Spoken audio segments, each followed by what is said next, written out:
உங்களது பூஜை அறையில் பசுமையாக பச்சையாக இருக்க வேண்டும் அப்படின்னா இதனை நீங்கள் செய்து கொள்ளலாம். 2 டம்ளர் ஒரே மாதிரி எடுத்துக்கோங்க.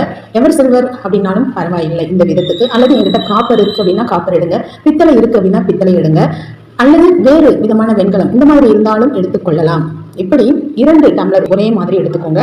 அதில் 3 வெற்றிலை, காம்பு மேலே இருக்கின்ற மாதிரி 3 வெற்றிலை, அதாவது தண்ணி ஊற்றிருங்க. அது முழுவதும் நீர் நிரப்பி அதன் மேல் இந்த வெற்றிலை 3 வையுங்கள். 2லும் சேர்ந்து ஆறாகிவிடும். அந்த காம்பு எடுக்கக்கூடாது. நீங்க பரவலாக அந்த வெற்றிலையை வைக்க வேண்டும். அதன் உள்ளே ஒவ்வொரு பாக்கு நீங்க அதில் போட்டணும். போட்டுட்டு உங்களது பூஜை அறையில் நீங்க வியாழக்கிழமை அன்று இதனை வைத்து விட வேண்டும். வச்சுட்டு எந்த சைடு வைக்கணும் அப்படின்னா வடகிழக்கு, உங்களது பூஜை அறையில வடகிழக்கு நீங்கள் வைக்கலாம்.